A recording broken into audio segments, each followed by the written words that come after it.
All right, we're good to go. All right. Good evening, everyone, and welcome to the January 16th, 2025 Historic Preservation Meeting. This is a regular scheduled meeting of the Montclair Historic Preservation Commission. Notice has been given in accordance with the Open Meeting Public Meetings Act by posting a copy of the notice on the first floor of the municipal building and by sending a copy to the Montclair Times, the Star Ledger, and the Herald News. We are also being broadcast live on Montclair TV, Channel 34, and remotely streamed on the Montclair YouTube channel. So, the first thing before we have our roll call, just to read what's on, according to the agenda, we have two postponements, which will both be heard next month. One is a hearing, which is application 2024-12, 16 Pleasant Avenue, block 2903, lot 24, demolition of a principal structure. And also postponed till next month is a application 2024-34, which is 144 Union Street. It is block 1203, lot 6. This is a total demolition of a detached garage, which the applicant is coming back to us, having been heard last month rather. So, may we have the roll call, please? I will just clarify for the record as well that both of those hearings are postponed to February 20th, 2025. And for the 144 Union Street application, there's no more need for further public notice. And for 16 Pleasant Avenue, there's no more need for the public notice to the newspaper, but public notice mailing will be given for the updated date. And then the roll call. Can I just, so when you say mailing, do you mean because it's demolition to people within the? Yeah, the certified property owners within 200 feet Okay. of the subject property will still get a notification? A notification. By mail? Yes. Okay, thank you. Okay, Chair Bennett. Present. Vice Chair Graham. Here. Mr. Reimnitz. Here. Mr. Rooney. Here. Mr. Sweeney. Here. Mr. Giuliano could not be present. Mr. Pierre. Present. Mr. Mixer is not present. Ms. Floyd. Here. And Mr. Smolin. Here. Okay.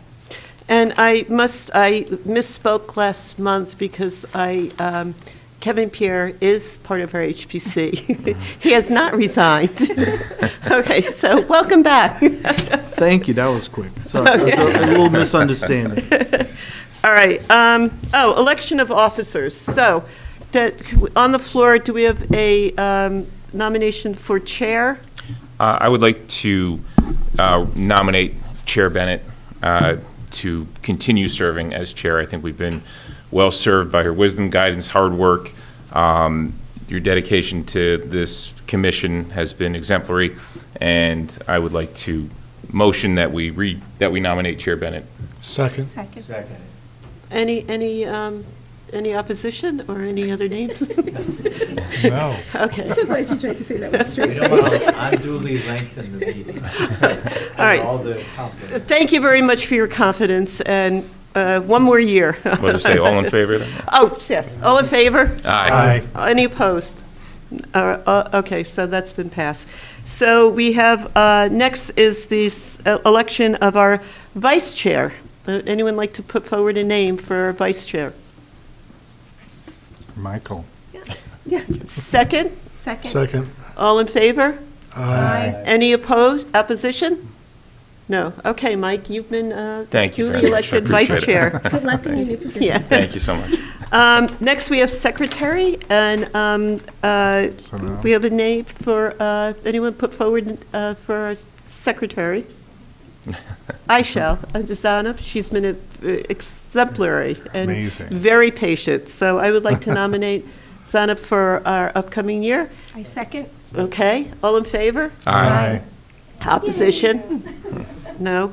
And assistant secretary, although she's not here tonight, we have traditionally nominated Janice Talley, the planner, for assistant secretary. So I would put that name forward. Second. Second, all in favor? Aye. Okay, thank you very much. And, okay. And Mr. Smolin was duly notified last month that he's has another year, so thank you. So next on is our approval of the minutes from our last meeting of December 19th, 2024. Do we have any addendums or changes or comments? No? The only one I would like to make is very minimal, and it's just really, is on page 6, line 226, which should be lintels, not lentils. So, just a slight spelling error. And next on the agenda is, we have a motion to approve the minutes as amended of December 19th. Mr. Sweeney, second? Second. Second. Mr. Rooney, all in favor? Aye. Any opposition? And I have to abstain, Chair. Oh, okay, that's right. Resolutions, we have no resolutions. Committee reports. Moving ahead, the minor application, we had one minor applications meeting today, this afternoon. Application 2025-1 for 260 Bellevue Avenue, signage, Some Days Bakery. That is still pending. We've asked them to come back with some tweaks. That's on the old Bellevue Theater. Yes. Yeah. Yeah. Application 2025-2, mashed burgers at 360 Bloomfield Avenue. That's signage, that has been approved. We haven't had any other meetings since then, so we'll I'm sure be hearing back from the first application soon. Yeah, okay. The Design Review Committee met at 608 Valley Road. We had a very good meeting, and we are going to be looking at an updated application later on. So thank you very much for working with us. Grants, the Grants Committee met. We are going to apply for our next CLG grant. Zena and Mr. Rooney and I met, and what we're going to, what we hope to get all together is a grant for the South End. And the South End, we're looking to have written a historic structure survey for both the proposed South End, proposed historic district, and also for what we're calling a new district, proposed historic district, which will be known as the South End Business District, which will go along Orange Road. Now, in the already surveyed, it's not surveyed, already proposed South End District, there are 175 structures. Thank you, Zana, for figuring that out. And we think that in the South End Business District, there will be about 25 structures. So we're proposing to apply for two separate proposed areas that will be surveyed. And with this survey, as I explained upstairs, we hire a consultant who looks at every structure, determines what the date of the structure, if they know the architect. They determine the history of the location, and if there's any, what happened there. Was it a farm where there are people, names that are known in Montclair? So I think this is a great opportunity to get to know more researched about the structures, the people, the history, families that are in the South End. So that's what we're proposing. Is anybody have any, on the commission, have any other ideas, or what do you think about that idea?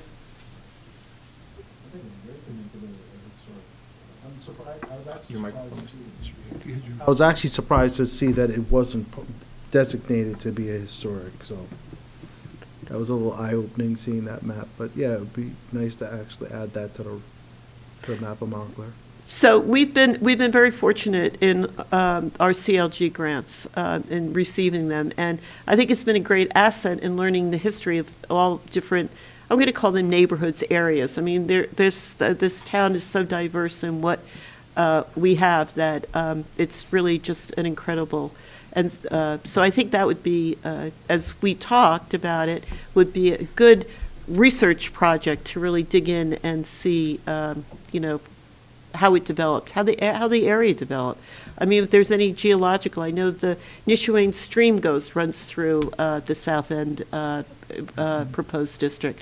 So when we met, we did look at what's the proposed district which is in the HPC element, and then we also discussed about continuing. It won't be contiguous. There's a break in the proposed district of which is residential.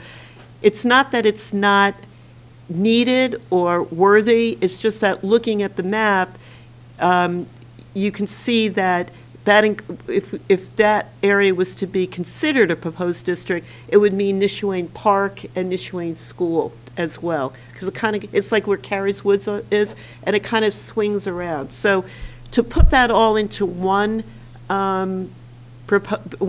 structure survey would be just too vast. And we've learned from the Upper Montclair commuter district, originally proposed that was 600 structures, and we had divided up. So the Upper Montclair one has 300 and some structures, and what's being worked on now, which Zana will give us an update later on, also has an additional 300. So I know we feel confident that we could, and also in precedent, when we applied for the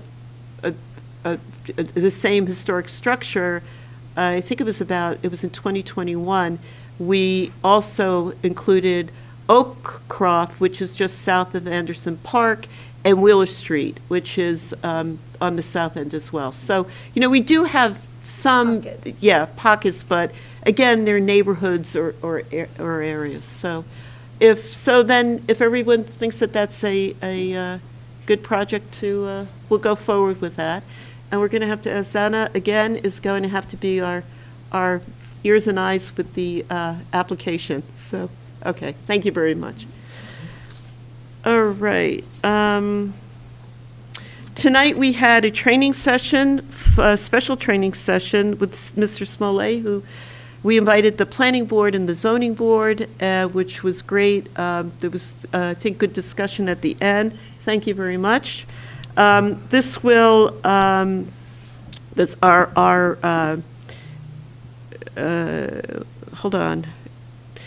So, and on February 8th, which is a Saturday, there will be a virtual training session, which is going to be offered by the state SHPO office. It'll be virtual, it'll be 10 to 12.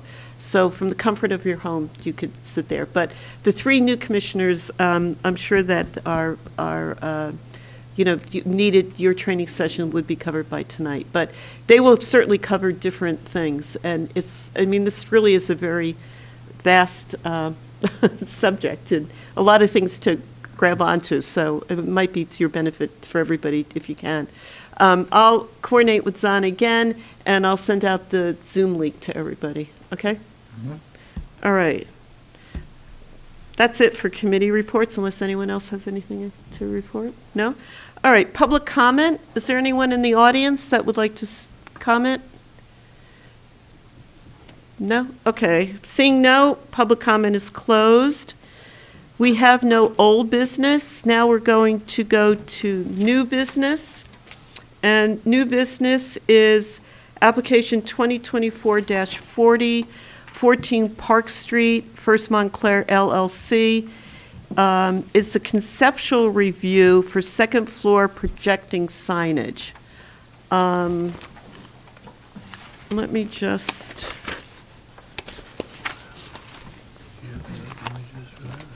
So while you're setting up, I'll just introduce the application. This has been filed to the HPC for conceptual review for the addition to install 19 metal blade signs on the second floor of the subject property. The blade signs are proposed to improve the visibility of future tenants in the currently unleased commercial spaces on the second floor. As I said, this property is located at 14 South Park Street. It is located in the Central Business District and is considered a key building in the Central Business District. It has been renovated for the first floor tenants, I could see, but I guess there's no second floor tenants yet? Is that? Well, there, Wait, before you begin, do we need, if this is a conceptual review, do they need to be sworn in? Okay, so I'll swear you in. Do you swear to tell, you have to raise your hand, your right hand. Do you swear to tell the truth, the whole truth, and nothing but the truth? yes. In relation to the application? Yes. Okay, so if you could just identify yourself and your connection with the application. My name's Fred Cruvant. I am the manager of the property, and I'm here on behalf of the owner as far as this conceptual review with you tonight. Okay, thank you. I'm Adam Cruvant, and I'm the manager as well, representing the owner. Okay, all right, thank you. So can you just walk us through what you're proposing? Sure. So currently, well, actually Sharon Miller, dance studio, was on the second floor, and she is relocating, as maybe the board knows. The space on the second floor is about 9,000 feet, and we've known for quite some time that Sharon Miller was relocating. And we've had a great deal of difficulty in trying to secure a tenant for the second floor. Obviously, it doesn't have the visibility that one would typically look for, and the pool of tenants that would be interested in the second floor is small. The broker has basically been asking us to try to find out from the town what kind of visibility that they're going to help us with. I mean, we look at it a little bit of a hardship because it is sort of like it's in a retail zone, and I can't say it won't be office, but it's more likely to be something in the retail family, whatever that may be.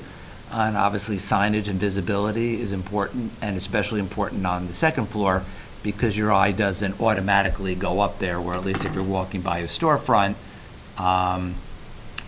you have a better chance that people are going to pay attention to what is actually in that space. We have existing blade signs on the first floor, and I think they are particularly professionally done.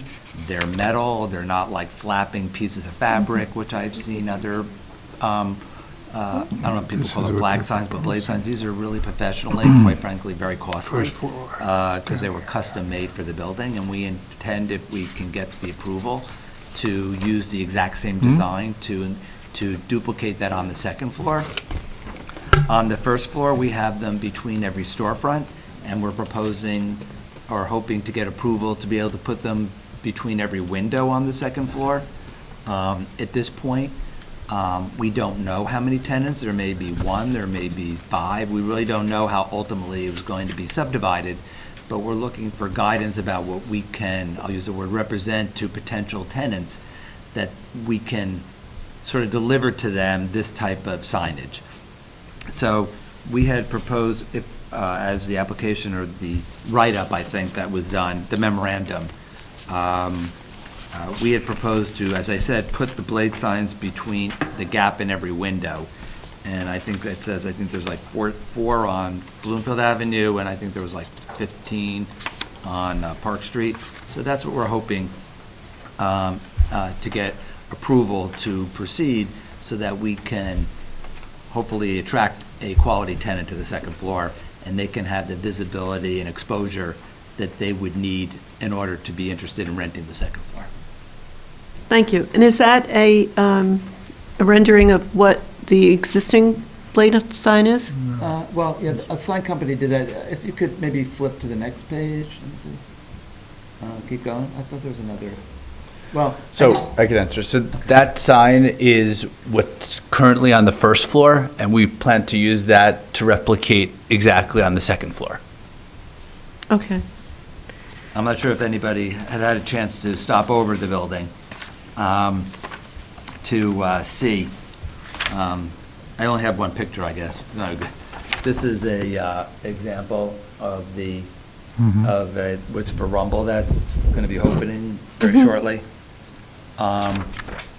And every sign is different in terms of whatever the way that each particular tenant, you know, wants to represent themselves, and a lot of them have logos and things of that nature. So every potential sign would be a different background color and different graphics?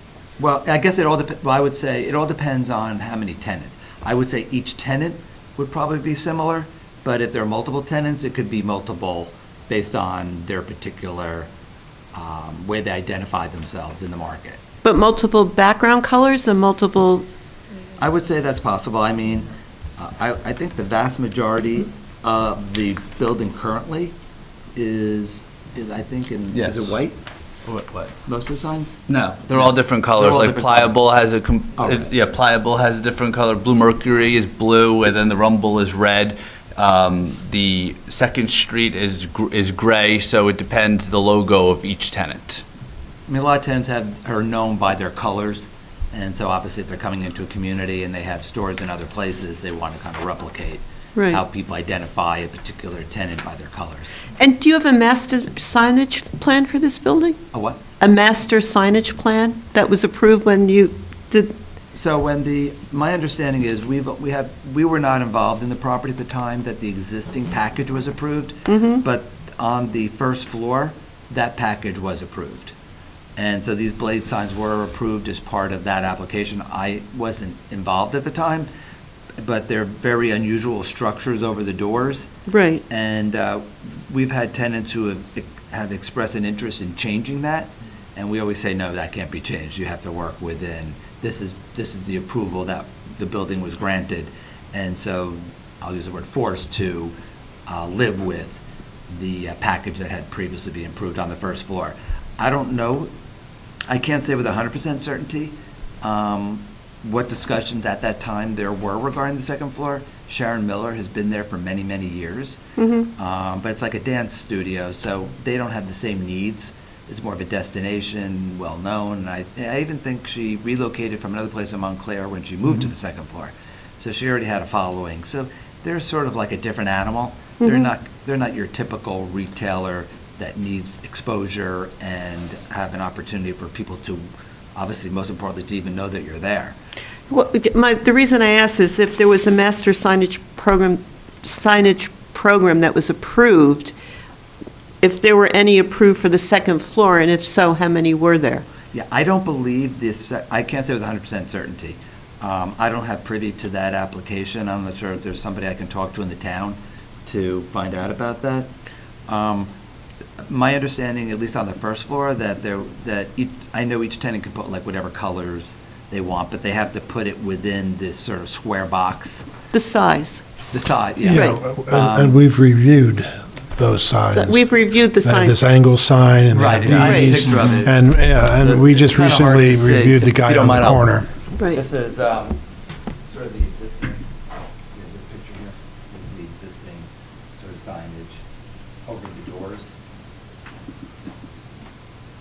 And so each tenant has to put their sign like right there. And each of these tenants have permission to put a light sign up. You probably have in your packet too, but this was sort of the signage that was approved as part of the first floor I'm very application. familiar. Yeah, we're familiar. Good. So each tenant that has come and gone has lived with that structure and put their sign sort of within that approved structure. I'm not sure if there was a conversation about the second floor, but I don't have an answer to that. I don't believe so, but I can't say with 100% Well, it should be on the certainty. resolution that was approved. So, maybe, I can check. I looked at the plan. I don't remember seeing anything for the second floor, but I'll do a double check. So Okay. we're hoping that the board will grant us a sort of leeway in terms of having these blade signs to, quite frankly, help us hopefully attract tenants to the second floor and to give them the visibility that they need to be successful. I mean, the last thing I don't think anybody wants is to have somebody lease it, and because nobody really knows they're there, they will fail. And they keep turning over because they're failing, because they don't have the exposure they really need to be successful. No, I understand. Do you have anything else to add before we open it up to other questions? That's my initial. Okay, all right, thank you. So we'll start from this end. Mr. P, we'll start with questions from the commissioners. Sure. Do you have any questions of the applicant? Yeah, how many units are you looking at dividing the dance At studio this into? point, I don't really have a good answer for you. I mean, obviously. Because everybody's going to want their own sign, obviously. Yeah, exactly. Right. And, I mean, at this point, we really don't know how many tenants will be there. We just want to have the flexibility.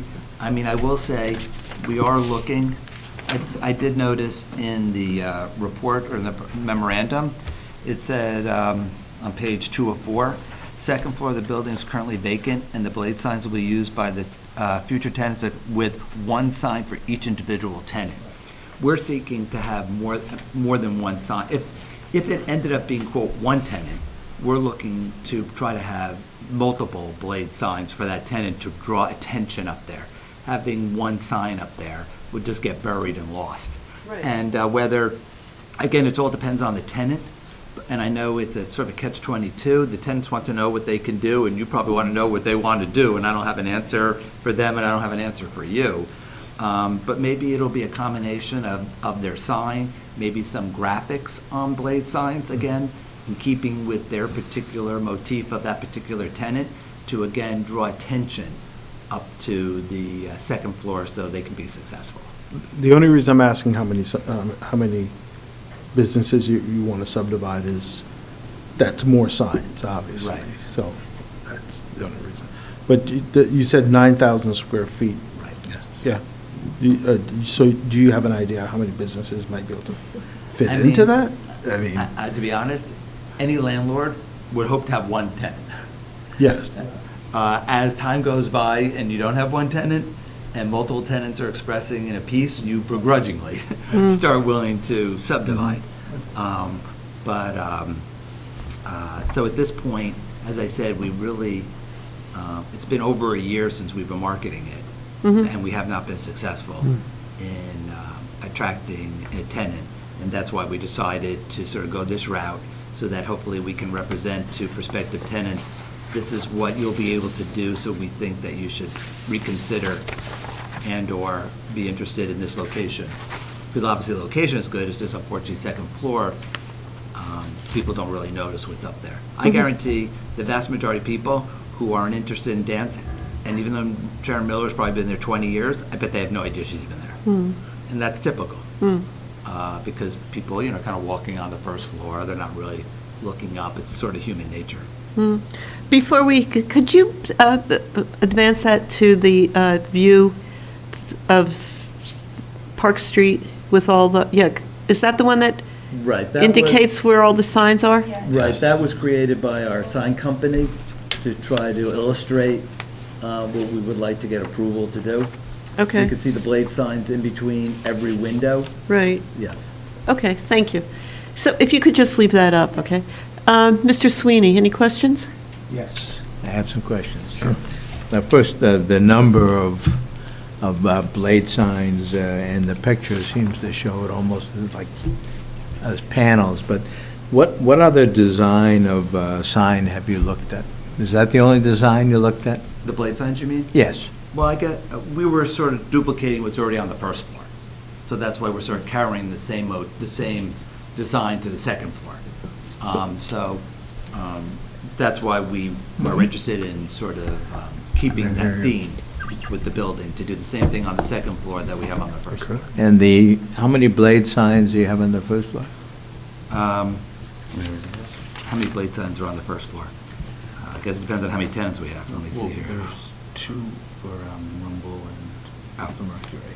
Oh, I think Blue Mercury has 2 and Rumble has 2 because they're on the corner, is that Yes, why? So they yes. have 1 on each side of the building, And then and then every tenant in between has 1. So I guess it's 4. So did you consider having, or would you consider having a blade sign that has multiple tenants on it? So you don't have 14 or 15 lined up on the second floor that... I would say, in fairness, it would be impossible to read that from the ground if you were to try to sort of subdivide a a vertical panel. Yeah, an upper or lower sign, yeah. Yeah, I think that would be really impossible to read from the ground. Okay, third, is there any other place in Montclair or, that has this kind of Yes. sign and with this frequency? Yes. At the second floor? Yes, the building with Pokey 360 used to be, where I guess I heard earlier, it was being mashed on Bloomfield Avenue. They have blade signs on the second floor for the tenants. What's the address for that? We should match this, you know, I think. Can we just, we just. 360 Bloomfield. Okay, Just so, look at, what so, is it? but to sum it up, 360 you, Bloomfield Avenue. Yeah. That's what I'm talking about, yeah. sum it up, you picked the blade sign because it replicates the, something on the first floor? Right. Which you have a couple of them, so, Yeah, I think we have about maybe seven or eight on the yeah. This is May I the see that? building my son was referencing. And there are multiple examples in town.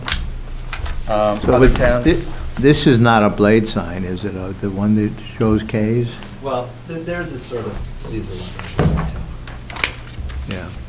So it's sort of and I think those look like they're fabric. Ours are going to be way more professional, I think, I think, and more durable. Problem with fabric is over time, they, And larger Disintegrate. space between, so. Disintegrate. I guess that's just the way the building works out. Yeah. Again, they did the same thing.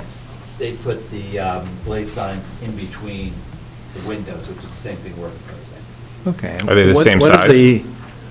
I'm sorry, what's Sorry, the, Jerry. what's the Apologies. width, I'll wait for my question. what Thanks. is the width of the windows on the South Park side? I'm sorry, they're all the same. The width of the windows on the Bloomfield Avenue, are they the same as the widths on the South Park? I believe they are.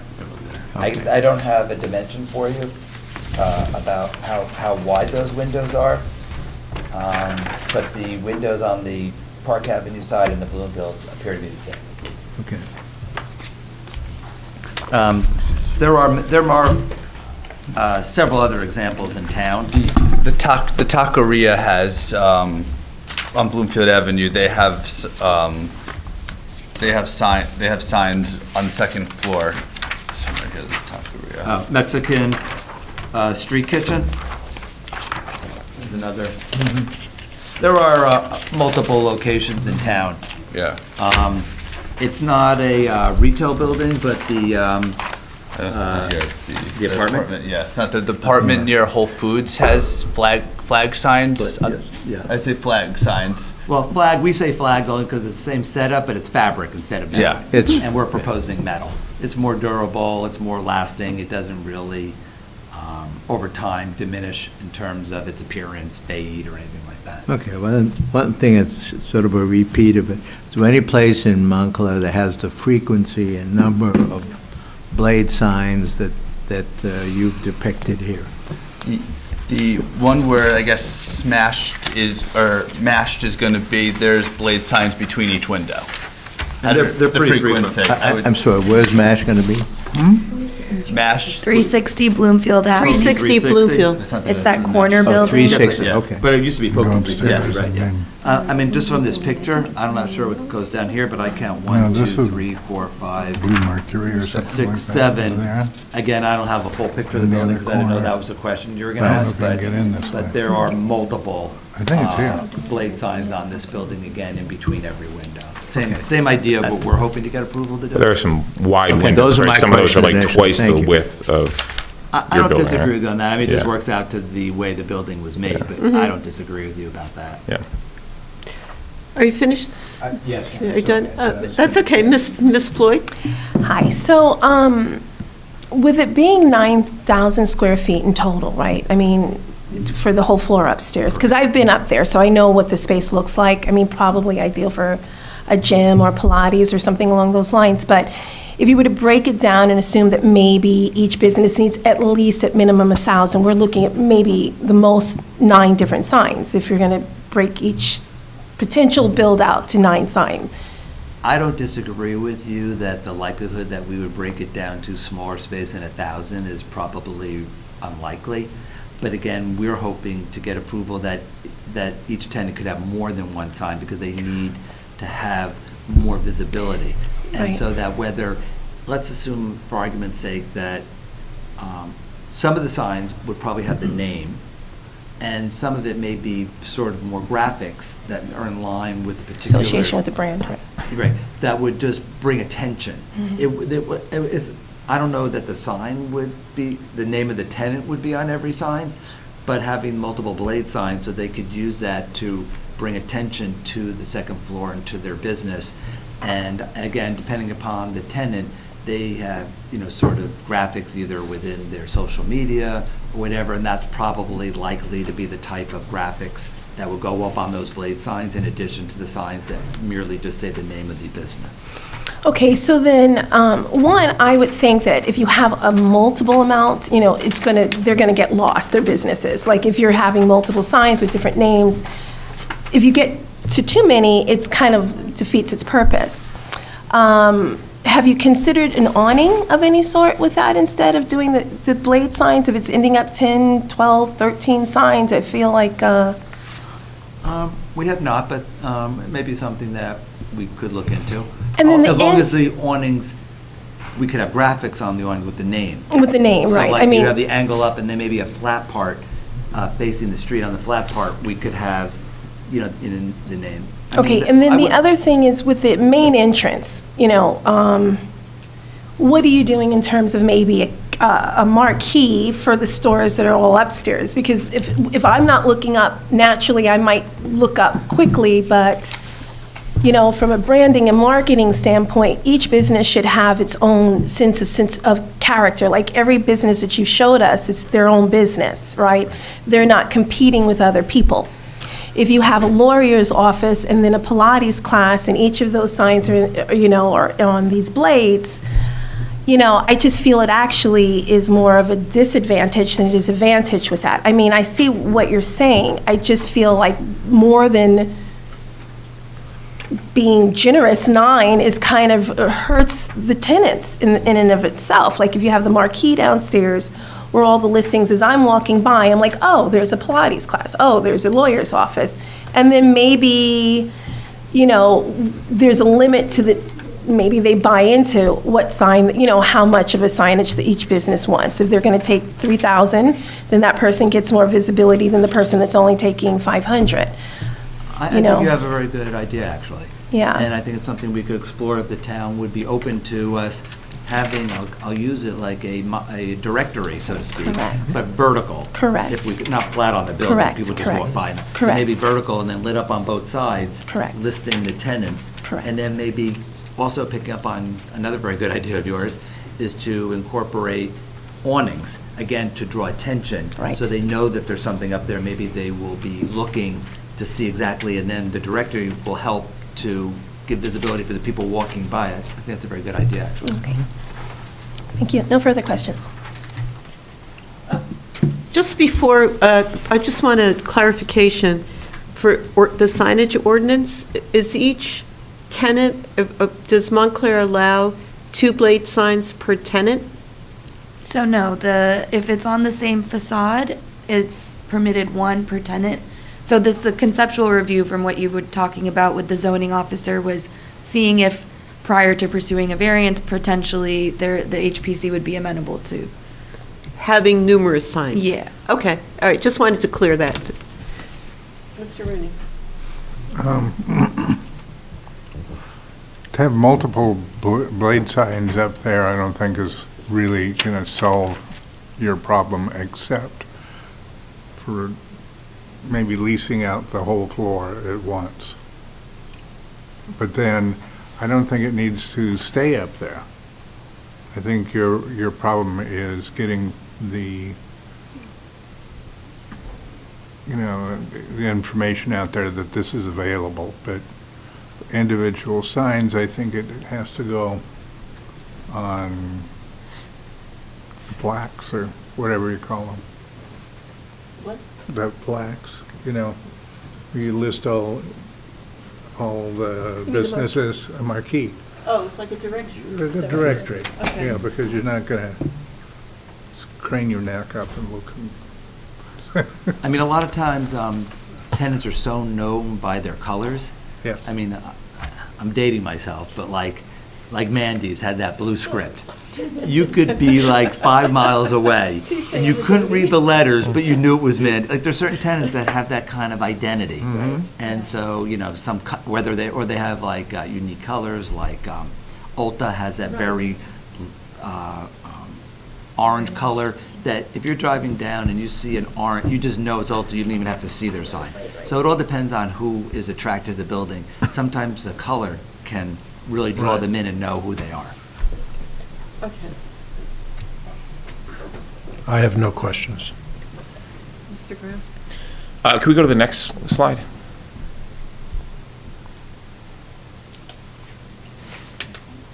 So all the signs are going to be oriented so that when you're driving, they'll be on your right.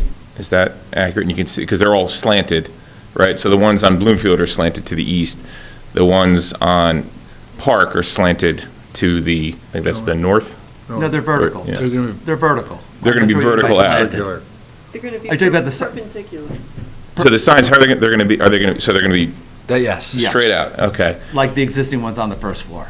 Because it looks from that picture, it's going to be very difficult to see the signs that are not Yeah, when you're first looking two or straight three. onto the building, you're correct. You Yeah. won't be able to read them. Either you'd have to be sort of coming up or coming down, either Park, both ways, and Bloomfield about to read them.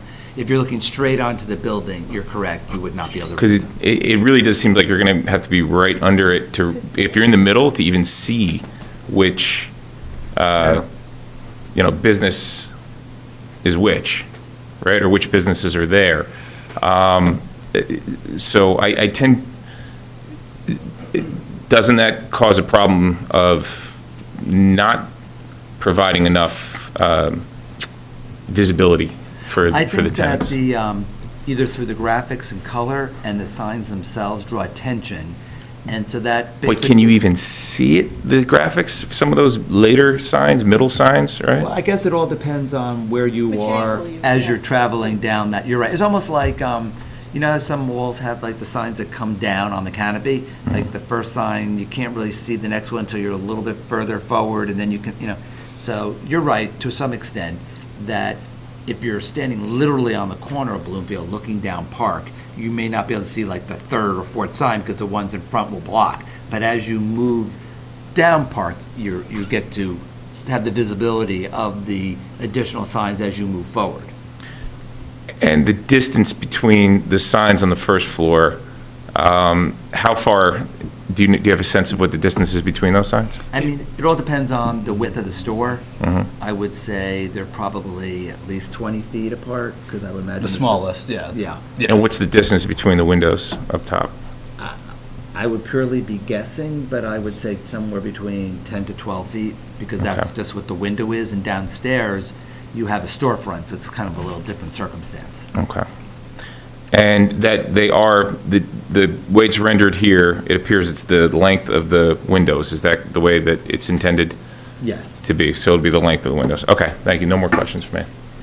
I have a couple of questions. So what you're proposing is it's more than signage. I mean, you're proposing this kind of cacophony of visuals as you go down the street.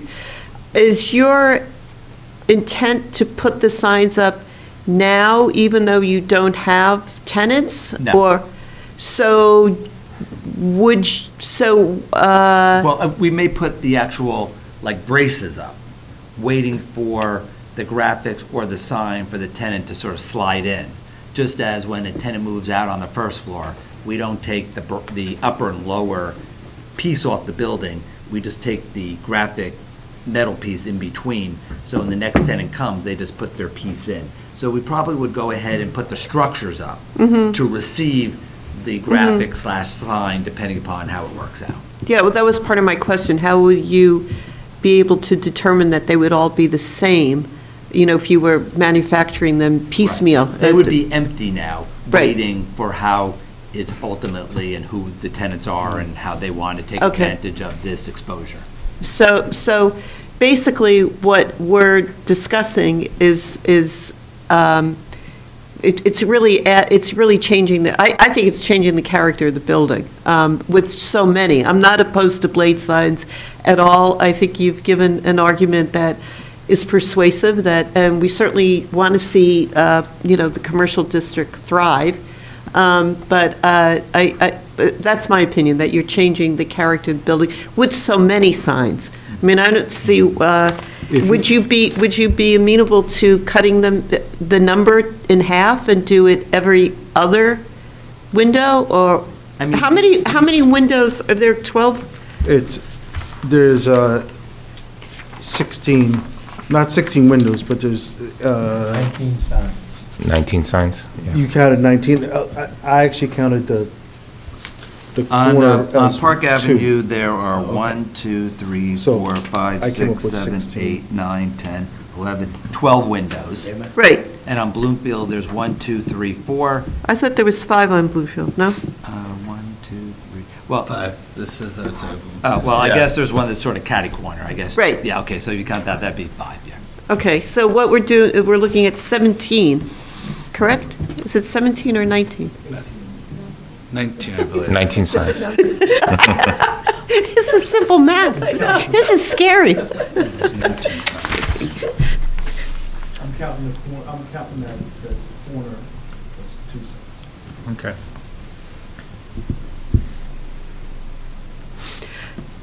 So there's 12 on Park Street, 2 on the corner, and 5 on Bluefield. Right, windows, Right, right. No, I think no. blade signs. Signs, Blade signs. signs. So you're Yes. for 19. 19 blade Signs, signs. Okay, all right. So, another question? When you're done, I have another. No, go, please. My question is, you're targeting retail for the second floor. Are you targeting also simple office use where people normally don't have any kind of sign on the exterior? I would say we won't rule out office, but our primary focus is hoping to attract retail. So Because you- our feeling is the synergy with the first floor, it would be more beneficial for the upstairs, but nobody wants retail and somebody has office, we rent it out as office. Okay, because that's the difference. The second floor is an office, usually the business or profession or others occupying it simply as an office, a business office. It doesn't normally depend on the retail visual presence that you're trying to get by making the second floor also a retail space. I guess we've been spoiled because this building has always had retail, it seems, on the second floor, and Urban Outfitters has a 2-level location. Right. So in that building, on the second floor, there's retail there too. Right. So I think our first hope is that it ends up being something retail in nature. But Okay, thank you. Yes.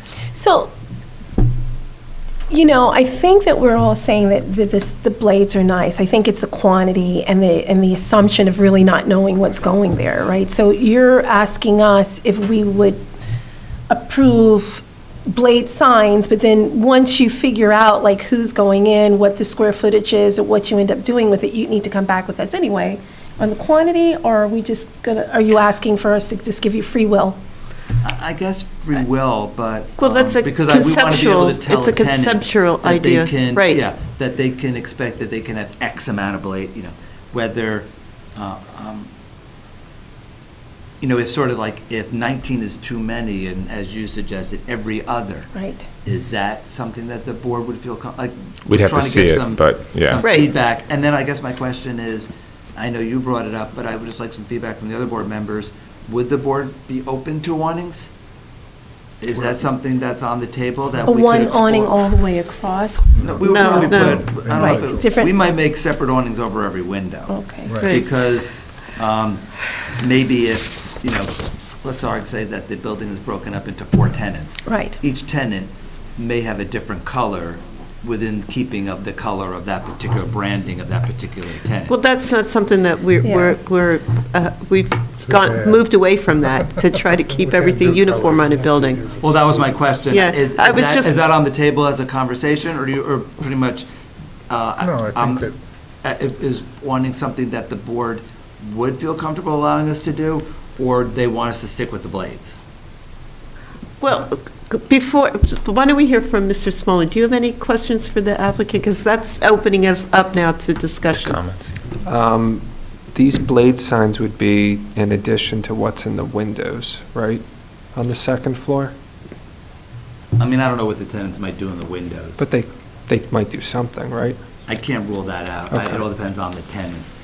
I mean, I would say the more exposure maybe we have with the blade sign with the number, they may be less inclined to put additional stuff in the window. I can't rule that out. And the less amount of blade signs and the lack of comfort in terms of visibility and exposure, they may be more inclined to put more in the window. I don't really know. But All that's depends on covered the by tenant. ordinance. Yeah, they are, yeah. Yeah, 20% of the Right, window or right. whatever. Yeah. And any possibility that these are illuminated We were blade not, signs? I don't think any of the, would you be open to allow them to be illuminated? It's not something we really thought about. I mean, because I will say on the first floor, You're asking us where we have questions. that like structure with the angle, there's sort of like, there is some lights that sort of like shine up, almost like LED. They kind of shine up. So there would be the opportunity potentially to put sort of lighting either on top or the bottom to line them up. Is that something that the board would be open to? I'm only asking because the thickness of the We were blade. not originally thinking that way, but Okay, I don't want to get you too excited. but I like the idea.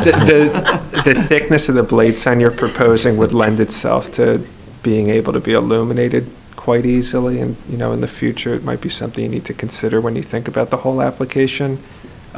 Conceptually, going back to our design guidelines for a moment, signage is meant to be secondary to a historic building in a historic district, and I think what's being proposed with a dozen-plus blade signs, it's really becoming certainly an architectural element, and I think it's actually becoming a dominant architectural element, especially for the second floor, which really isn't appropriate. And even thinking about like half the quantity, I still think it's a dominant architectural element. The repetitiveness and what it's doing to a Beaux-Arts building that's generally a flat facade that comes out a little at the top, and now we're introducing all these fins. It's really competing with that architectural style. Although we do have them on the first floor. Yes. And I think the building, I don't know how people feel, but I don't think it's detracted from the building, the blade signs on the first floor, just as, I know reasonable people could differ. But they're in I don't know they're in that- far less frequency. Yeah. They're Right. farther apart. And the second floor being, you know, left untouched does kind of mitigate any impact that those signs would have.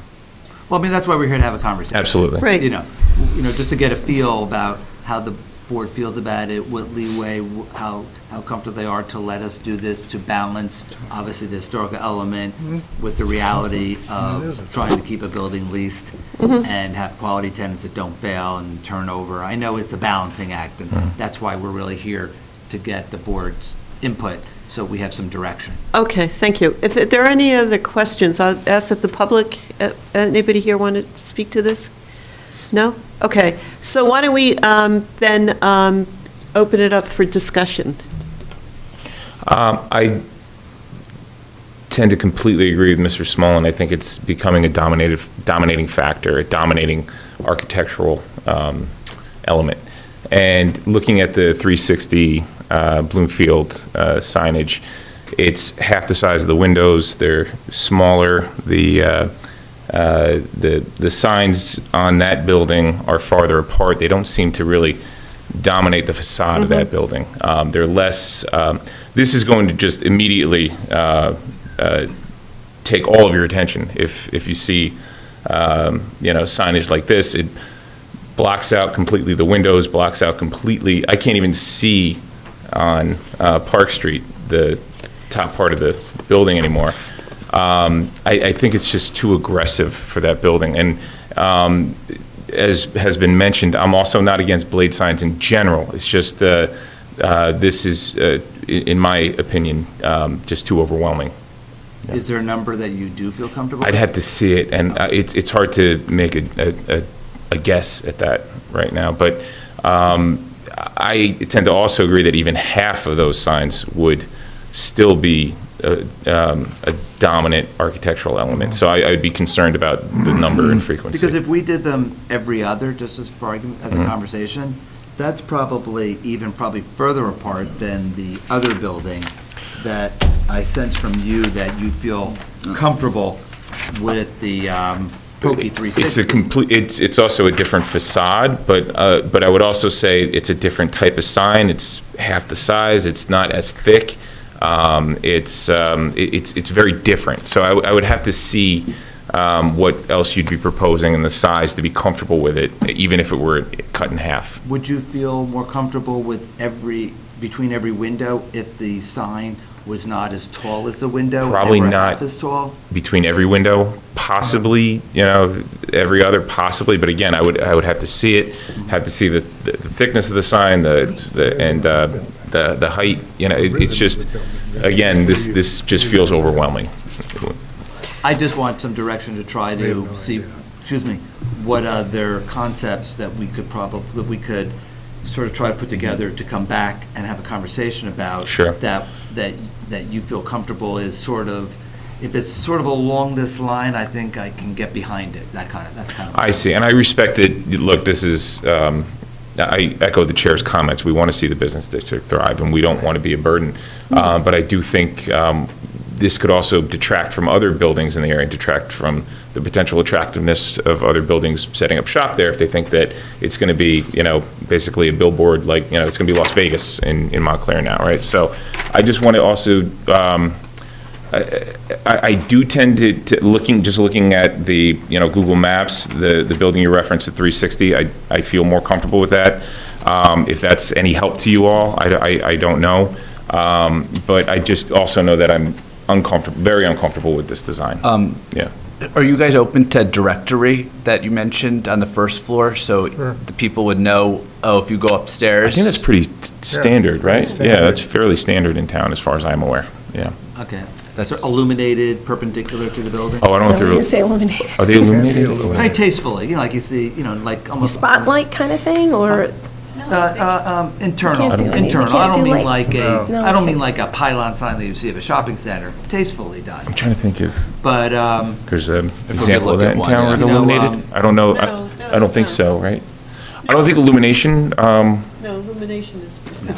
okay. but yeah. And then- The directory in general, In general is a good idea. Yeah. But, and you're speaking of the directory as a blade sign? No, someone suggested on the board a directory on the first floor, so when you're standing by the door, you're able to see what tenants are on the second Right. floor There is when they're that walking common by. entrance. Yeah. So I think Yeah. that would Either be. have to go I- in to go either up the stairs or up the elevator right at that location. absolutely. yeah. To have Yeah. Is there any other type of second floor signage that I guess the board would feel more comfortable with, or kind of could lead us to a direction that you guys would feel comfortable? Well, You've got the It's not window the- signs in here. Yeah, and I don't think it's the type of sign, right? I think it's the frequency, right? Isn't Right. that more of the concern?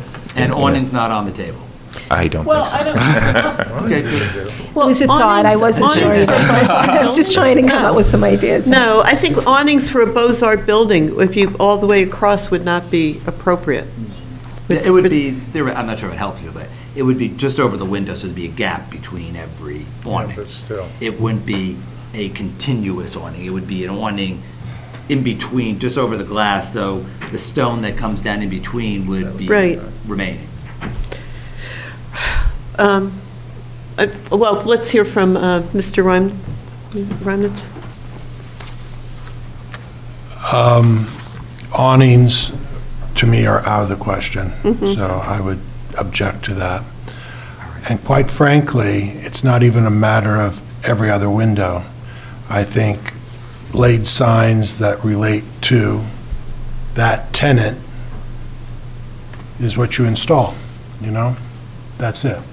Would the board feel comfortable give us permission to put multiple blade signs for one tenant? Well, whether it's- here's, I'm looking at this little rendering here. First of all, it looks like a 2-foot, this could have been a 2-foot addition off the side of the building, looking at it, you know, it's changing the whole I don't nature. know. I don't know What if 8 of those blade signs were one color, and at this end, 8 blade, and you had one single one in the middle, you would actually lose that single blade sign in the middle. He would get lost in with all the others, right? Well, you're correct, but I don't envision it being subdivided where the one tenant would end up with just literally one window. I don't think it's going to be subdivided quite that significantly, so it would have I use the word, a decent amount of frontage. So they would have maybe 3 or 4 signs per se. It wouldn't get to the point as you're describing where somebody would just literally have like 12 feet of space, one window and one blade sign caught in between people on either side. I don't envision something like that possible.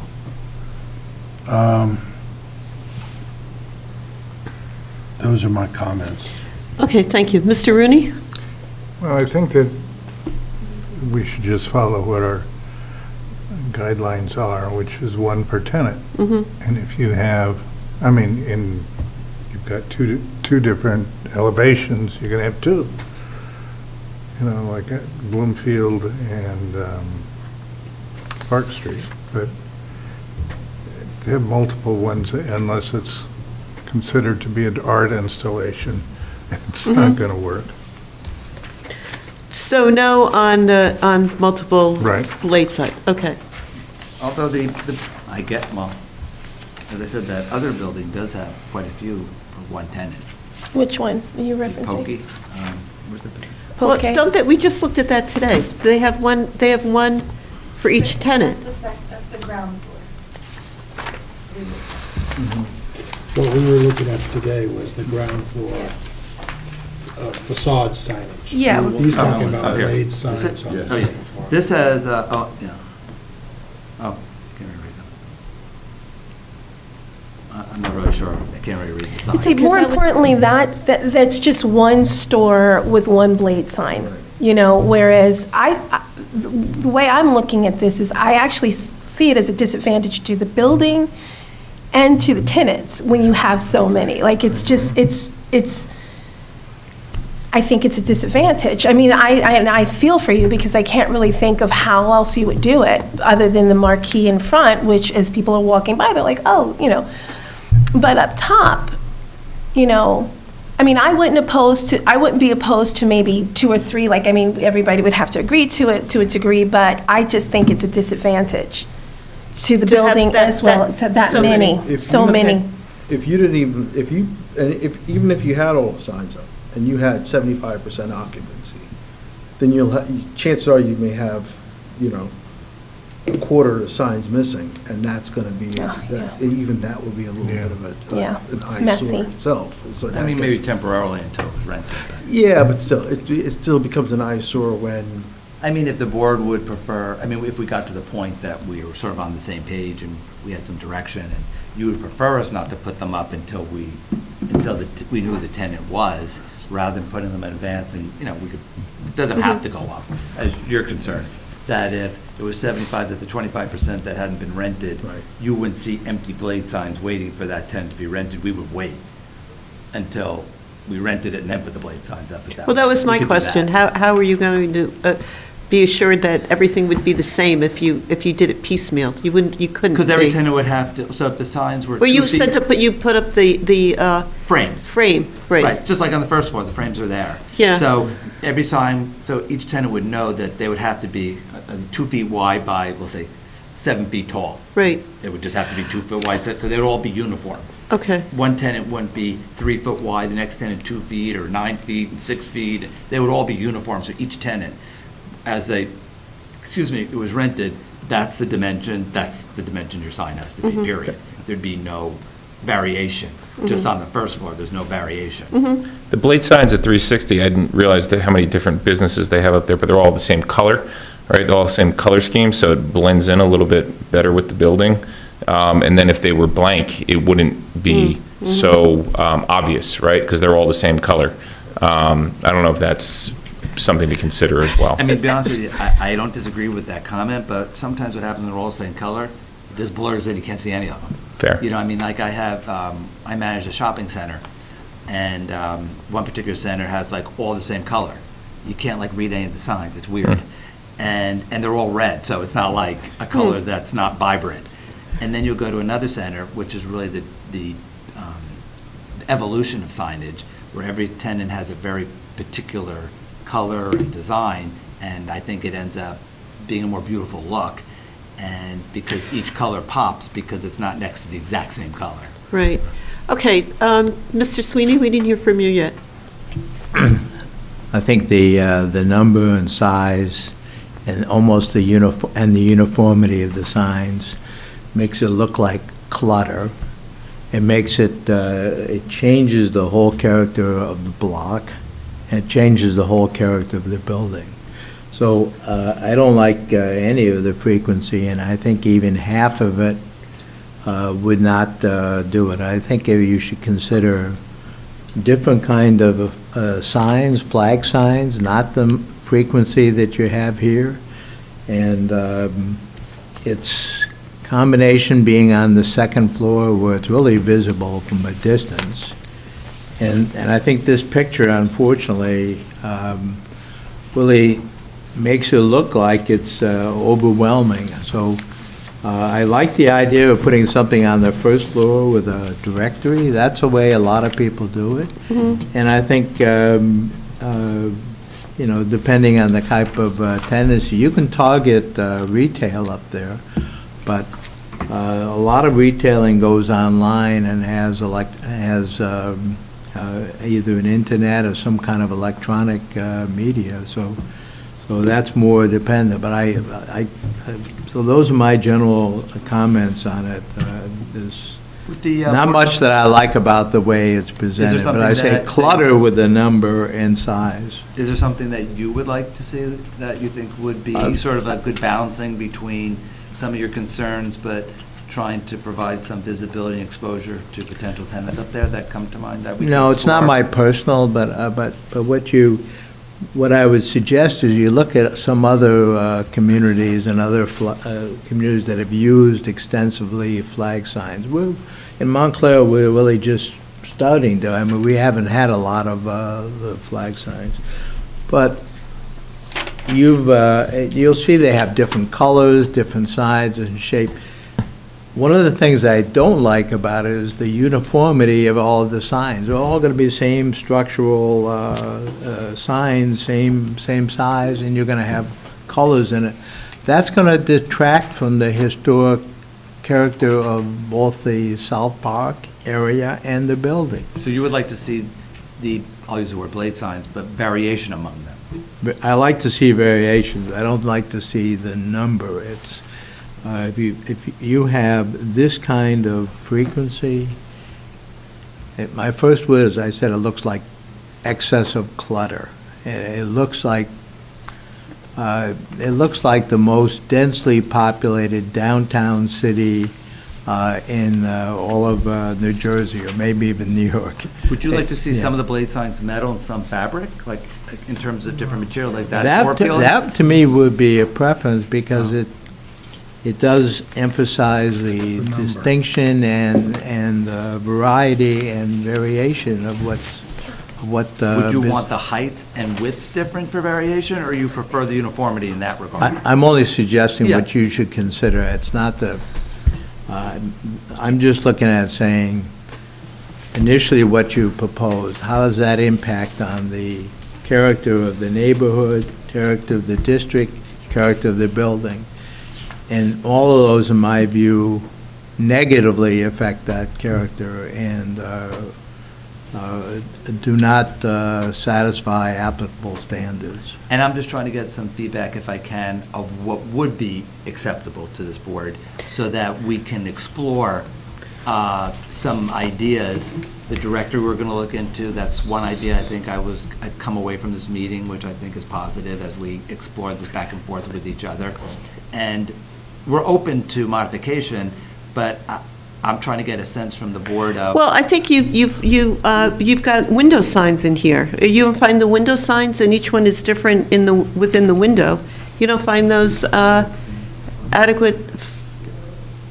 Yeah, that might, You'd be open to if we had window signs for these? Well, you have them here, or But that's a am I- Sharon Miller, That's, but we didn't do that. that's just like a shade of Sharon Miller. Yeah, we didn't, that's not like, that's just what the tenant did. That But would be- we're trying to get something, like a sign package that we I'm could not- show a future tenant of, You know, you could have this if I'm you looking at part of rent it. this. Oh, okay, so Yeah. you're here for conceptual review. I think you've heard from everybody here Yeah. that we really don't agree with this parade I don't remember it going past. blade I signs. have another comment.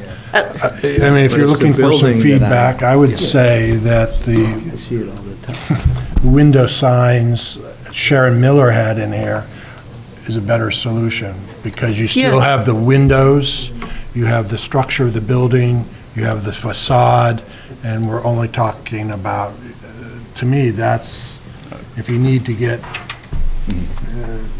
Would the board be open to signs above the windows illuminated? Would that be on the table as a conversation?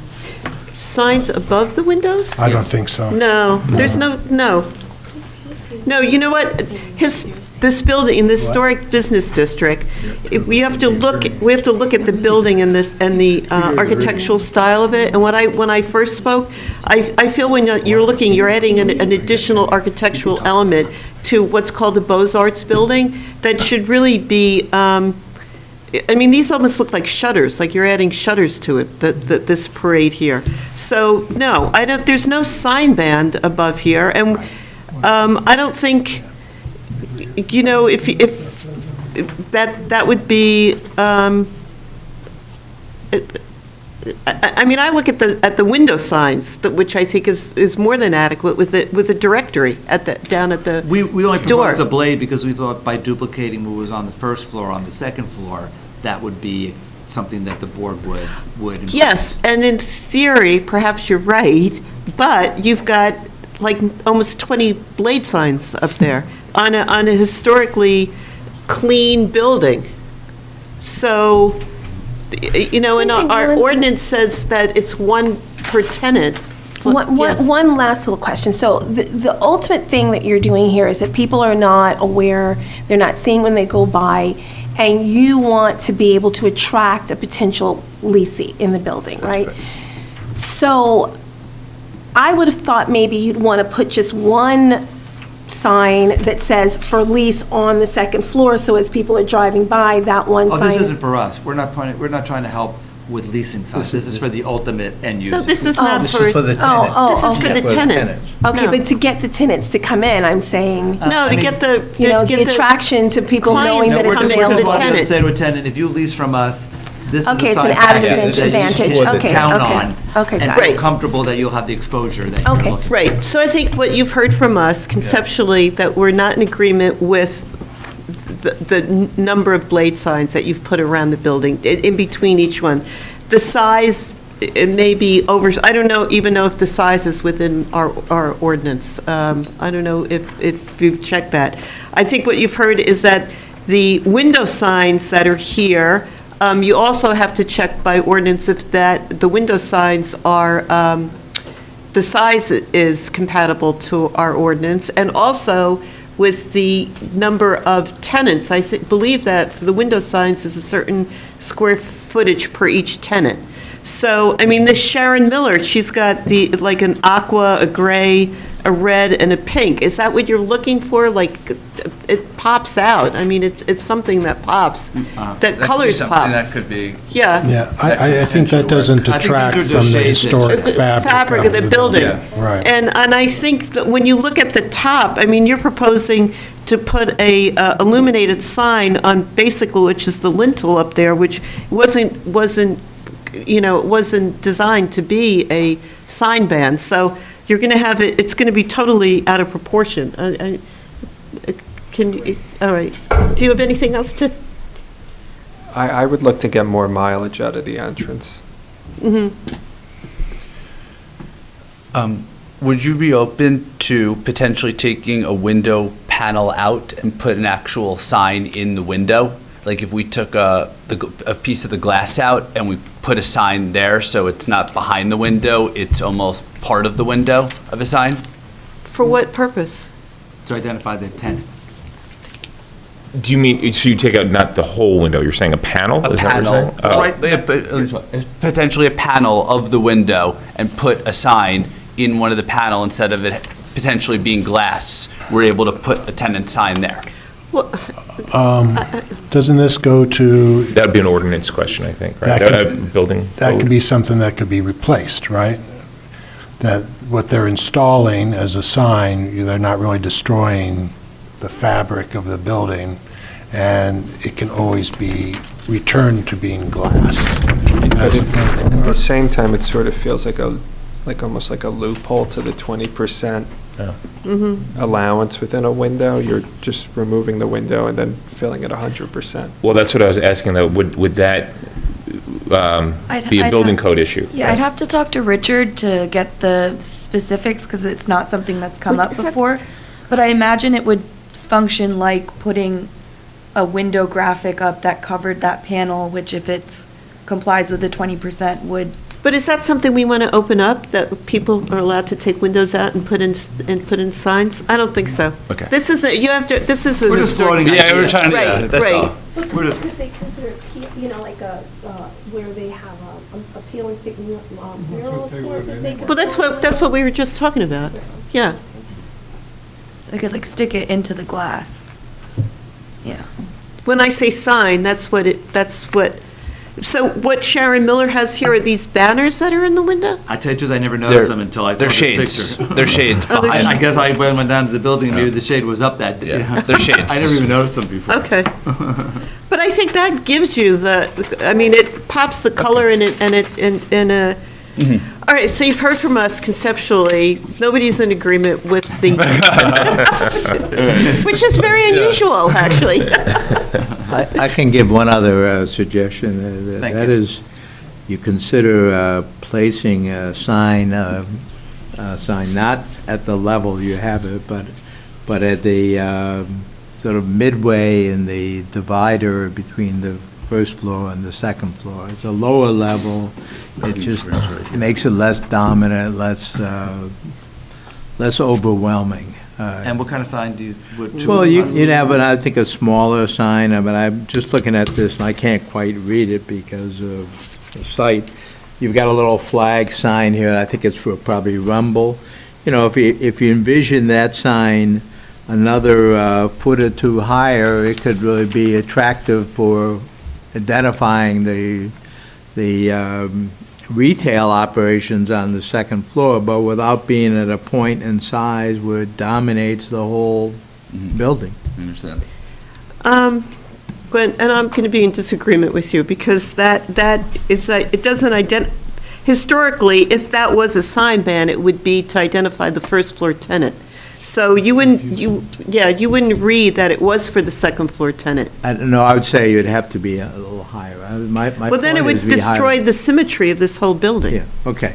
All of that, I didn't say it's going to necessarily work, but I said it would look like it's not as dominant as these big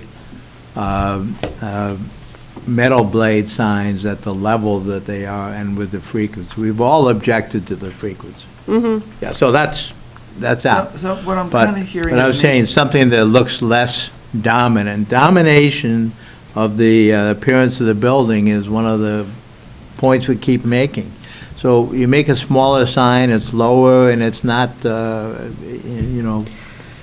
that would have to come before us anyway, if that was the Yeah, case. no, So I know that. Well, this yeah. is conceptual, it's only Right. conceptual. Yeah, we're only here just to get feedback and Okay. so some banter and ideas and see what your Yeah. feeling is or suggestions. Did you have one more comment before we close? Oh, I thought you said, No, You okay. So- know exactly where we are, though, right? no idea. Because everybody has a different thought. Okay, so that, No. that gave you a conceptual direction, so. Right. And yeah. we do agree on the on the first floor, having a directory, we tend to agree with the window signage Right. within the 20% requirements, and I think we all agree. No removing windows to put in a No- sign.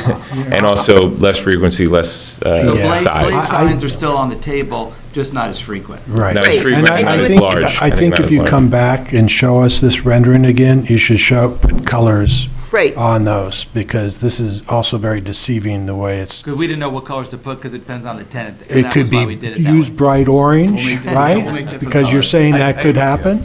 Okay. What if those were all red? That wouldn't, Yeah. that doesn't work. Right. So I would come back with fewer and show some colors so we could Get a better get a feel real, of get a possibly better how it could feel look. for what it is. That goes to the variety I was talking about, but the building itself is a historic and unique and very visible building.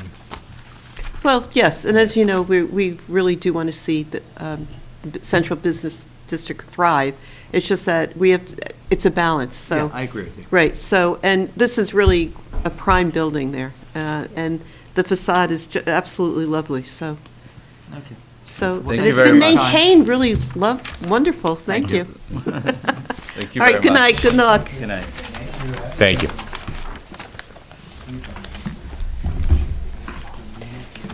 Sure, we're going to take a 5-minute break, please, just 5 minutes, thank you.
App- Oh, wait, he said he was going to get us back. I don't know if we are back.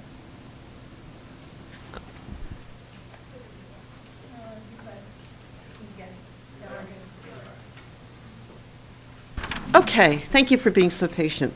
Our next order of new business is application 2024-18, 608 Valley Road. This is filed with us for storefront rehabilitation at the subject property.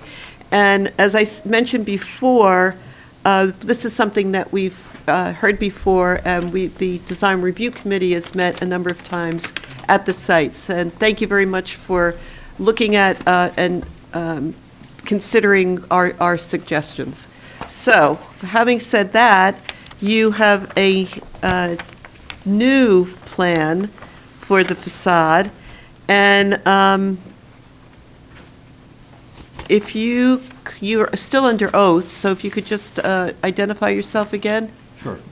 I'm Frank Hall, architect for the applicant, and we're here to talk about everything except our signage. That's good. So in brief, we had a previous application. We were here over the summer, August, I think? July, okay, it was that far back. So we had an application before where, in brief, we were proposing to change a lot, and we're back here proposing to change very little.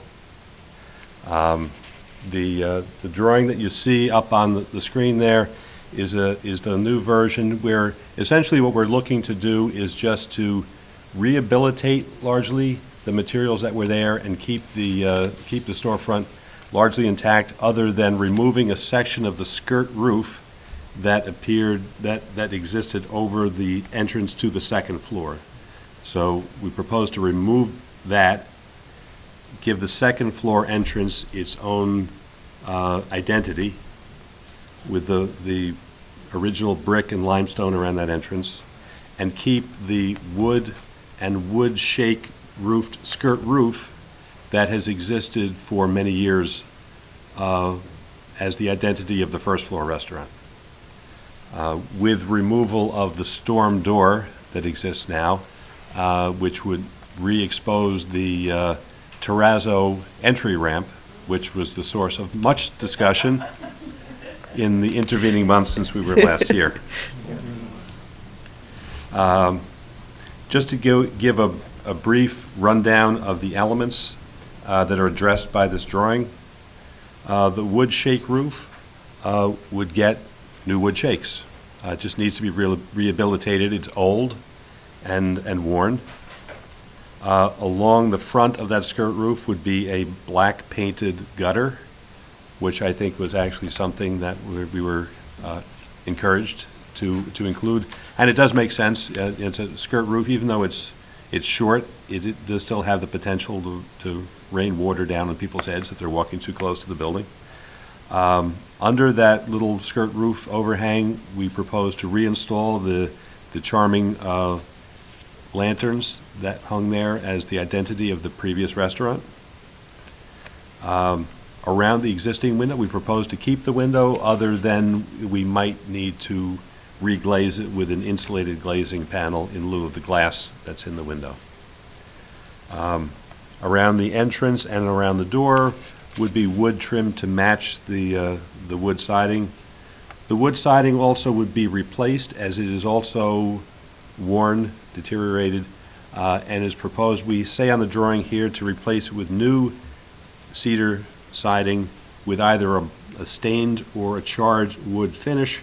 And since I drew this, our contractor has become an expert in charring wood, and we're now leaning heavily towards charred wood, and I have a sample of it here if anyone would like to see it. I also have an image of the existing storefront, if anybody would like to have that as a visual aid. And I just have that printed. Oh, we do have the old application, which somewhere on here.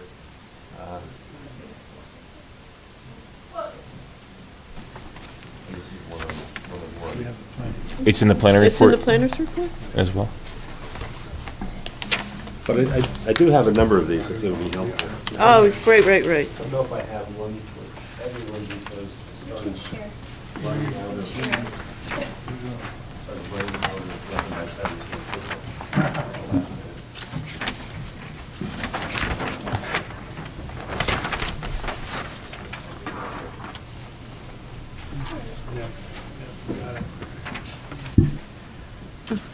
Thank you.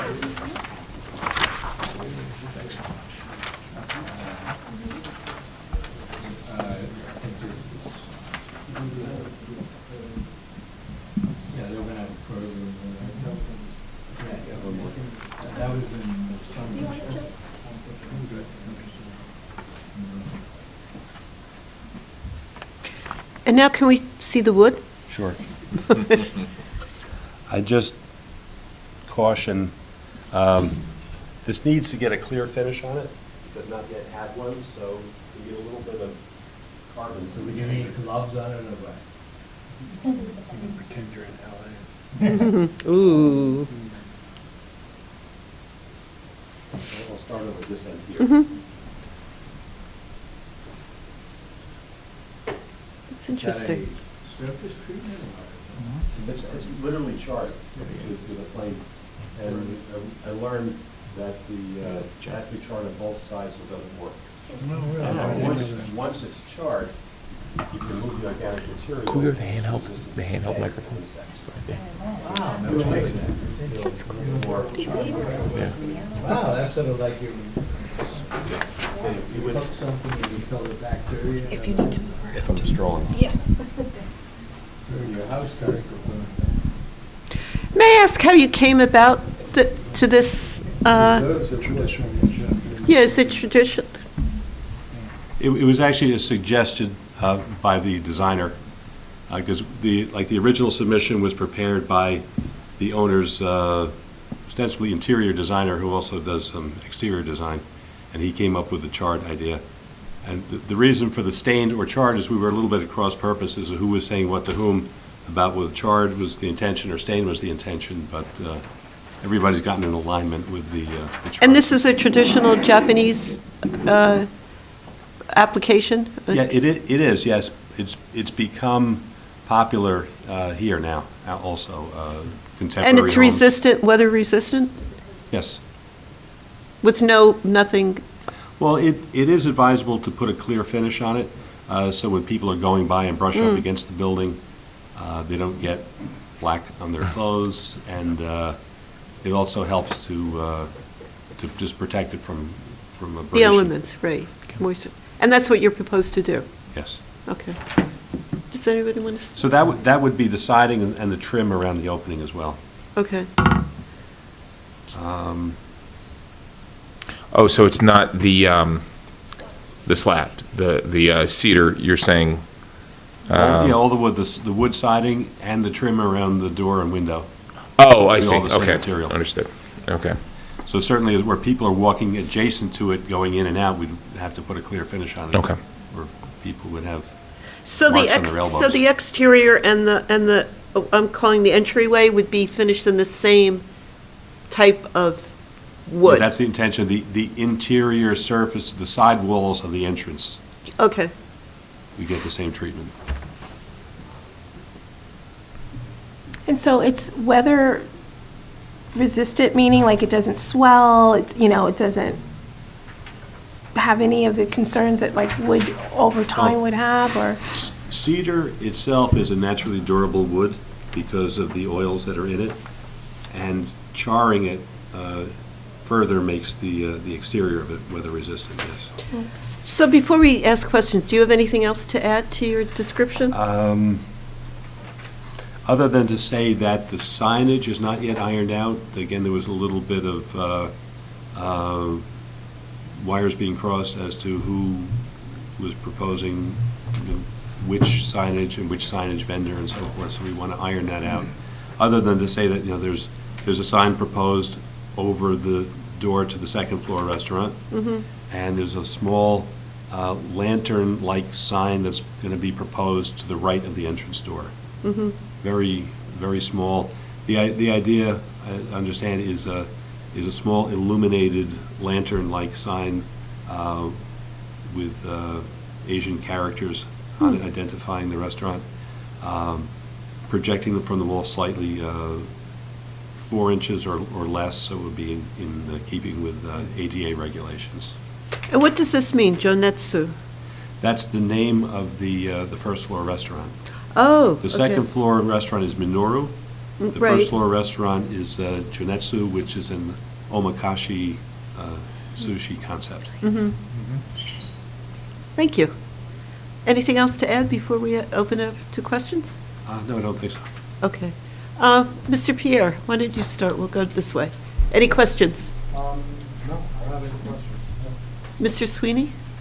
I don't have any questions either. Ms. Floyd? No questions? Mr. Rooney? When you shorten the overhang, what are you going to do on the edges? Mm. On the flat? On the side surface, it's a wood finish, just like the right-hand edge is now. Okay. John? I don't have any questions. I don't have any questions. Do you? I don't have any questions. Mr. Smolin? Can I make comments now, or? We could start with comments. We could start with comments, because I don't think there's anyone here. I would only reiterate, when we last reviewed this back in July. July, a comment I had made in the report was related to materials being compatible and similar in character to traditional materials found throughout the district. I think that's excerpted from our design guidelines. And I questioned at the time how teak and gray pebbles and porcelain would be compatible with the other predominantly Tudor Revival buildings in Upper Montclair. I think we reached kind of a conclusion that stucco for the storefront treatment at the time has some basis in Tudor Revival architecture between the half timbering. I'm not sure the same connection can be made for charred cedar. It's certainly an interesting material. I just don't think it has enough really basis or it's not similar in character to really anything you see in Upper Montclair. So I have some concern about that. But given that Daikichi had opened some 30, almost 40 years ago, and that design has been there for probably that entire time, would that change your calculation? Does it become significant, like in its own right? Or does it just become, I mean, it's not, they're almost just replacing what was there in a very similar fashion? Does that change the... I mean, what we're dealing with here is a non-historic altered facade. It's a historic building, but the alteration that was done back in, I think around 1980 is what we determined thereabouts, when they undid the bakery from 1934. You're taking out non-historic material, you're putting in, I think, let's say visually louder non-historic material. I don't think the charred cedar is appropriate for a facade in a historic district. It's interesting, it's difficult, I mean, like architecturally to say no to something like that, but I think we have to just consider it in this very specific context. Thank you. I do find that a compelling argument, but I do also think, though, given Daikichi's history in that spot, how long they had a similar type of facade. Maybe it wasn't charred cedar, but it was certainly similar enough, in my estimation, based on the visuals, where I would be comfortable with more of an updated replacement of that. I mean, there might be a middle ground where the charred cedar goes within the entryway, so it's not fronting the street, and the street remains like a stained cedar, kind of like what it is today.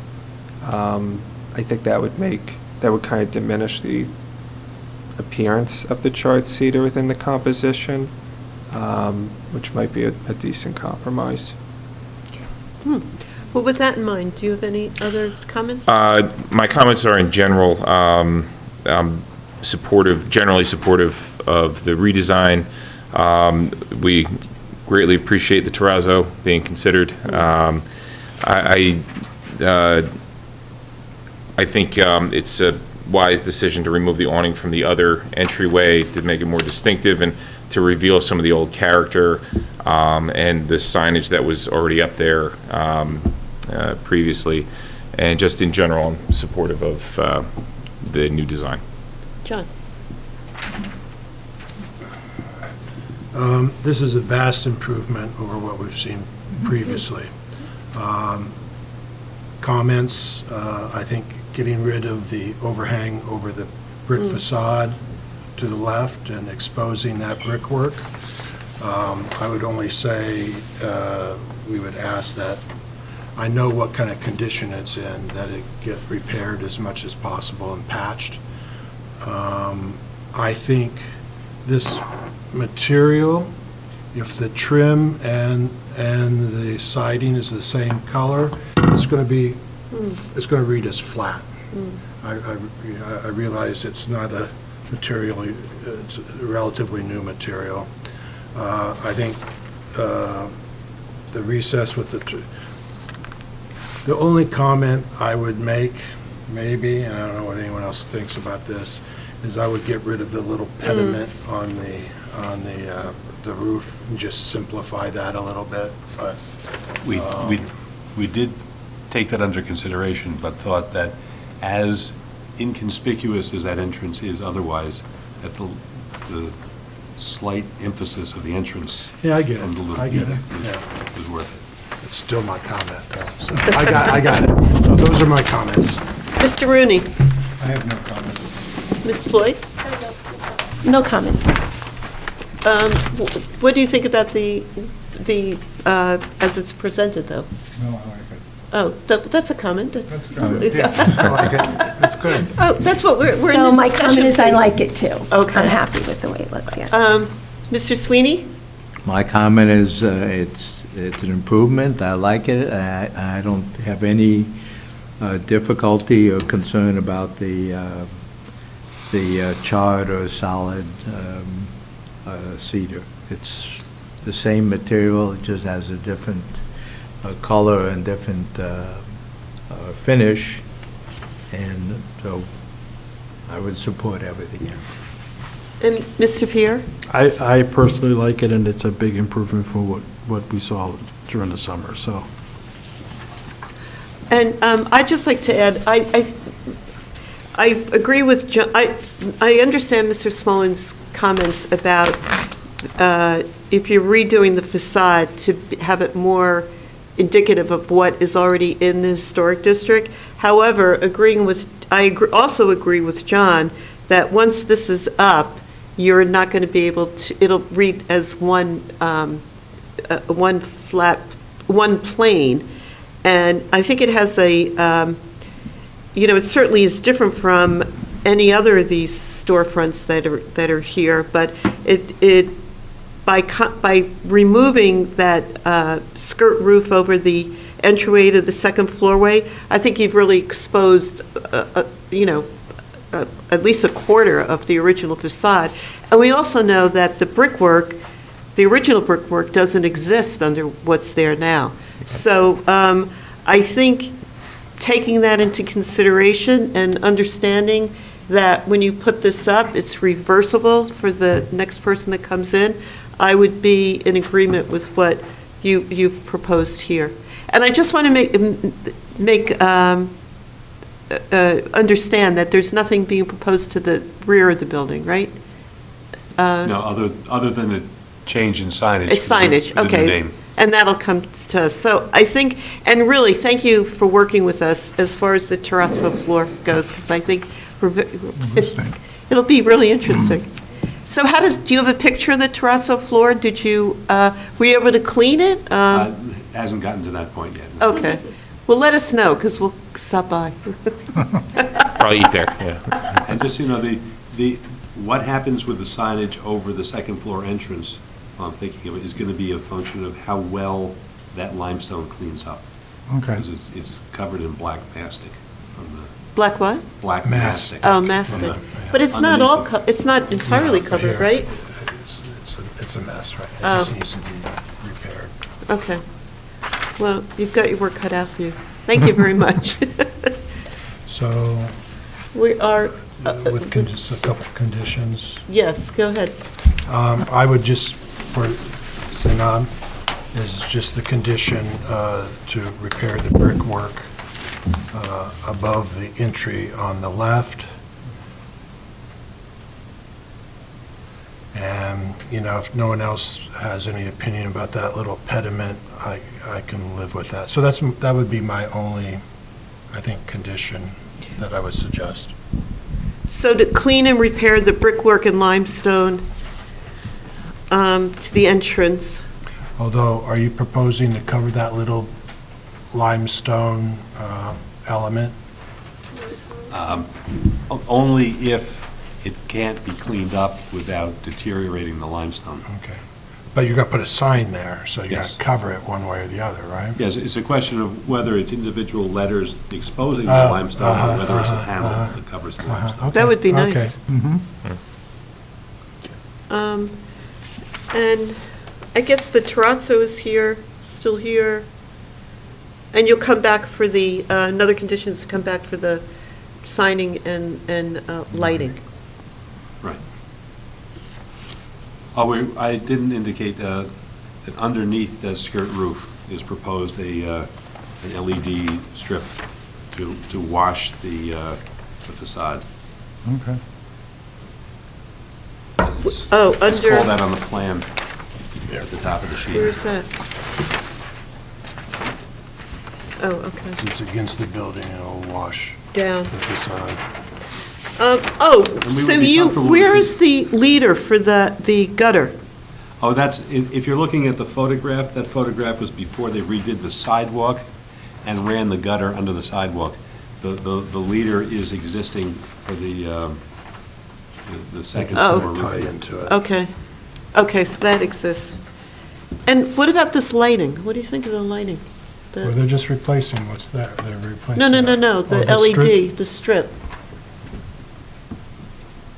We would be comfortable with, I indicated as 2,700 K lighting. I think we'd be comfortable with a condition that it be low intensity. Right. I don't have a problem with it. Okay. So low. And I think the warm light is better than a cooler light, so Right. I think that's fine. Okay, so warm intensity, a low intensity of the strip. All right, any other, I think that's it then, right? That's it? Yeah. Okay, all right. And just to make sure that that this is really, it's so diaphanous now that comes off. You really need to make sure that there's a coating on it, so people don't. Oh, absolutely. Right. We don't want to be upsetting patrons who come in with carbon on their elbows. I think the gutter along the front is a big improvement too, because I can imagine water dripping onto the sidewalk, freezing, in the winter, and also dripping on people going by, so I think that's an improvement.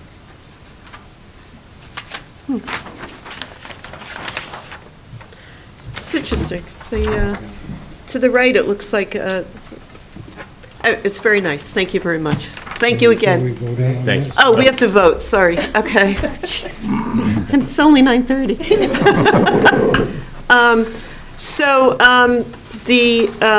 Sanab, can you read us back what the conditions are before we vote? Yeah.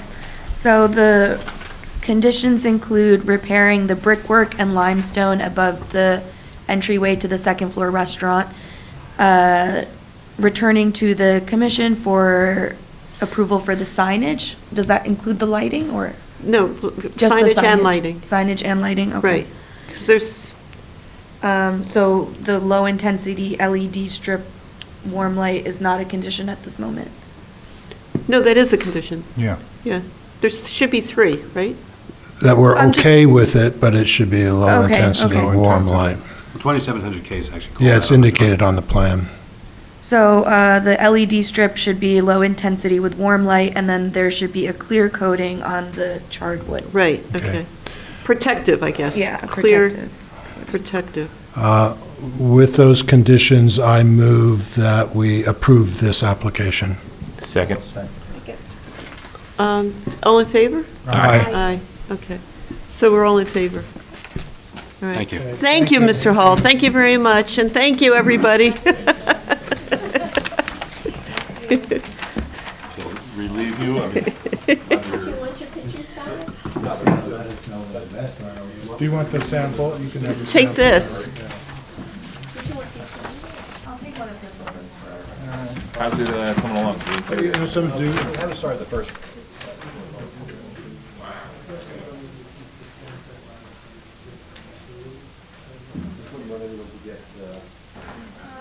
First floor is the omakase, the second floor is the ramen, that's right. Okay, so now, the last thing on our agenda is, Zanab, can you just give us an update on the current CLG grant, where we are with that? Yes, so the current CLG grant is the 2024 Upper Montclair Commuter Area Survey Phase 2. The grant was executed today with the New Jersey Historic Preservation Office, so that means that once our RFP submission period closes, which is tomorrow at 3, we are all cleared to execute a grant or a contract with our consultant. That's probably not going to happen until we review all of the applications, and we also have to review our contract agreement with the New Jersey Historic Preservation Office. So, more updates to come. How many applications have you I don't received? Okay, Yeah, all right. Well, thank you for that. of course. All right, so, having gotten to adjournment, who would like to, Mr. Sweeney? Second. All in favor? Aye. Good night, everyone. Thank you. Congratulations on everything.